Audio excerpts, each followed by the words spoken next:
Good day, my dear friends. Today is January 4, 2026, and today we celebrate the feast of the Epiphany. Today's feast celebrates God's self-revelation, not to a chosen few, but to the whole world.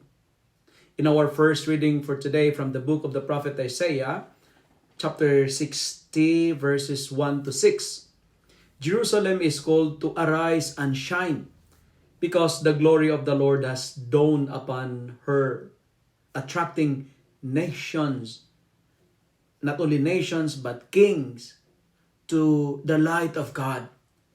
This prophetic vision finds its fulfillment in Christ, whose coming dispels darkness and gathers people from every land.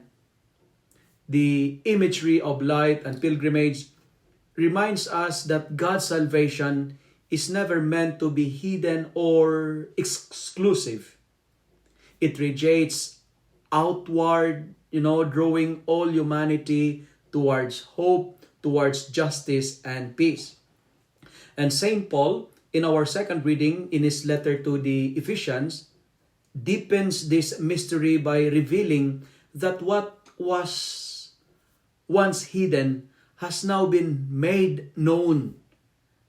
The Gentiles are co-heirs, members of the same body and sharers in the promise in Christ Jesus. Epiphany, therefore, is not only about seeing Christ, but it is about recognizing who belongs to Him.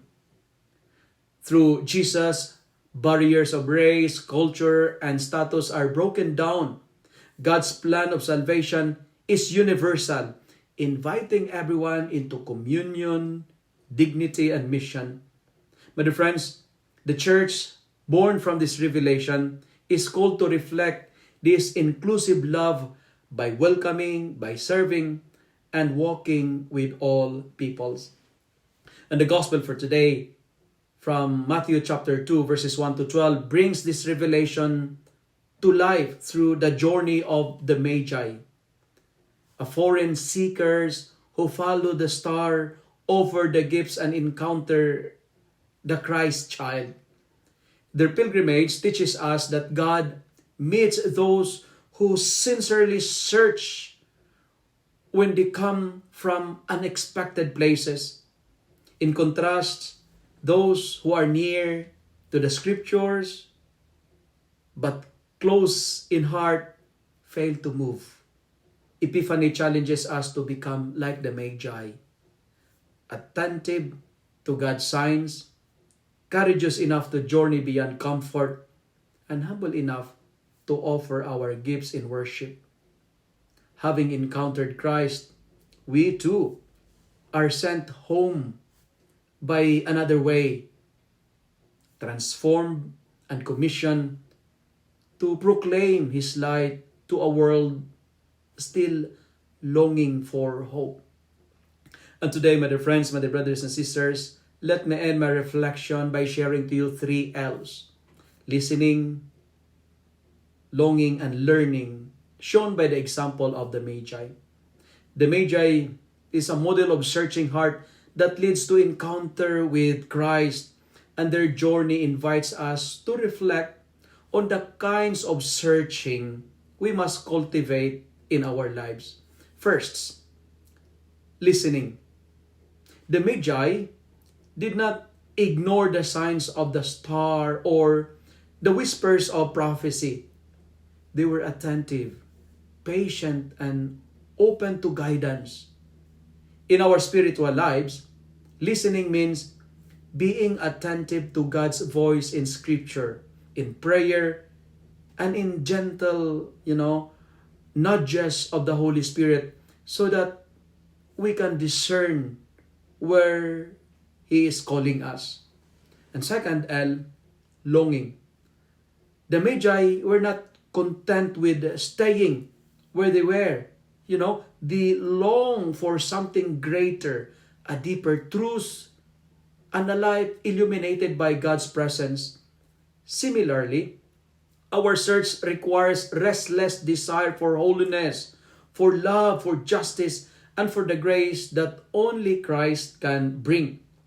Without longing, our faith becomes stagnant. With it, we are drawn forward, willing to journey beyond comfort and familiarity. And finally, the third L, learning. Their journey was filled with challenges, questions, and the needs to interpret signs along the way.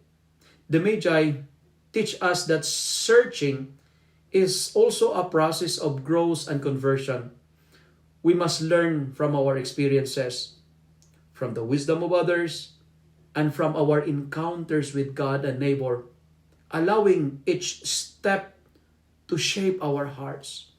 My dear friends, my dear brothers and sisters, like the Magi, when we listen, long, and learn, we are able to kneel before Christ with humility, offer our gifts, and return transformed, guided by God's light into a life of faithful discipleship. Like the Magi, never allow your gifts makes you proud. Bend, worship, and glorify the Lord. When you glorify the Lord, when you worship Him, the Lord will change you. If you love and like this reflection, kindly share it with your friends, share it with your family, make the Word of God viral so that many will be blessed. Amen.